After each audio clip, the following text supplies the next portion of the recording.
Share को लेकर आज थोड़े लोग सरप्राइज हो रहे होंगे कि शुरुआत अच्छी हुई, वायदा का सबसे ज्यादा चढ़ने वाला शेयर था, फिर अभी नीचे क्यों आ रहा है। करीब 1% के आसपास की गिरावट हो गई, जबकि शुरुआत में हमने स्ट्रेंथ शेयर में देखी है। इसके नतीजे भी ठीक ठाक आए थे। प्रॉफिट ऑलमोस्ट 1.5 गुना हुआ है, 56% का प्रॉफिट रिपोर्ट किया है, 56% बढ़ने का। और इसके अलावा मार्जिन भी हम देख रहे हैं कि ठीक ठाक है। फिर प्रॉब्लम क्या है अभी में? उसके बाद हमने देखा कि मैनेजमेंट की एक कॉन्फ्रेंस कॉल हुई थी, क्या उसमें कुछ डिस्टर्बेंस वाली कोई चीज निकल के आई है? जरा ये समझते हैं। हमारे सहयोगी गौरव जावलेकर हमारे साथ जुड़ गए हैं। गौरव, सरप्राइजिंग मूव हम कहेंगे, अच्छी शुरुआत के बाद ये बेयर्स की गिरफ्त में आ रहा है, क्या रीजन है इसके?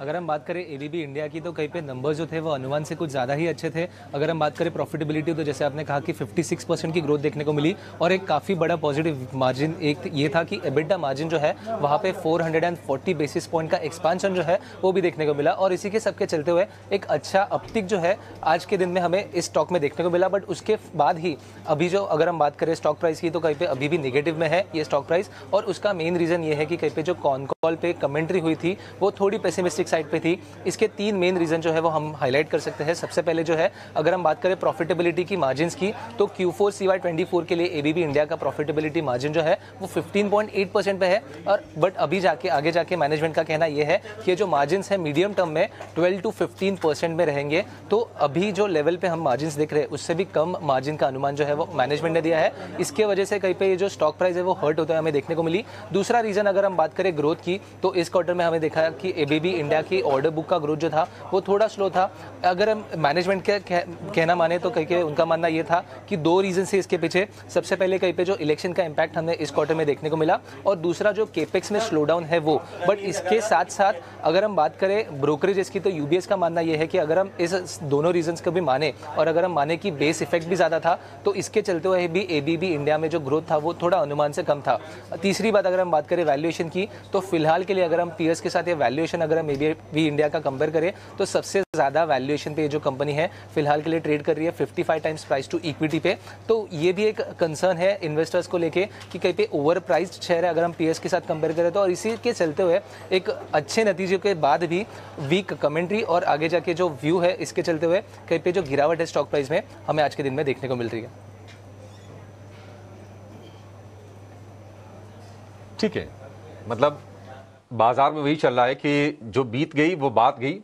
आगे आप क्या क्या परफॉर्मेंस देने वाले हैं, बाजार उस पर फोकस करता है। फॉरवर्ड लुकिंग हो गया मार्केट और ये सही भी है किसी कंपनी को जज करने का। जो डेटा है वो तो बैकवर्ड लुकिंग है। जो आपने प्रॉफिट दिखाया, जो आपने मार्जिन दिखाया वो तो पिछले तिमाही के हैं। इस तिमाही में क्या हो रहा है और आगे क्या तस्वीर है वो ज्यादा तवज्जो देता है बाजार। और हम देख रहे हैं कि शुरुआत में 5% नीचे था, 5% ऊपर था शेयर और उसके बाद ये ऊपरी स्तर से करीब 6% गिर के अब ये लाल निशान में फिर से। वैसे भी एबीबी का स्ट्रक्चर नेगेटिव ही था। बाकी हम पूरे अगर कैपिटल गुड स्पेस को देखेंगे तो नेगेटिविटी इसमें बनी हुई थी। एबीबी मानस जी, एक व्यू आपसे चाहिए इस पर। देखिए, दिसंबर मंथ से जब से स्टॉक अपने 10 डे मूविंग एवरेज के नीचे फिसला है, हर बार रिकवरी में 10 डे मूविंग एवरेज को टेस्ट करता है लेकिन उसके ऊपर सस्टेन नहीं कर पाता है। और आज मॉर्निंग में भी वैसे ही हुआ। रिकवरी थी, कैप अप था, लेकिन 10 डे मूविंग एवरेज के ऊपर स्टॉक सस्टेन नहीं हो पाया। आई थिंक ये ट्रेंड कंटिन्यू हो सकता है। बहुत कॉशियस रहिए। अगर 4100 के नीचे 5100 के नीचे गया, 5100 रुपए के नीचे गया तो शायद 200 वीक मूविंग एवरेज जो कि 4650 है, स्टॉक उसको भी टेस्ट कर सकता है। तो ट्रेंड निगेटिव है, इस गिरावट पे खरीदारी ना करें। खरीदारी करने के लिए आई थिंक एक लेवल ध्यान रखिए। अभी के लिए फिलहाल तो 5650। अगर 5650 के ऊपर जाए तभी खरीदारी करनी चाहिए। यहाँ पर 5650 के ऊपर जाए तभी खरीदारी करनी चाहिए। एबीबी को लेकर ये व्यू।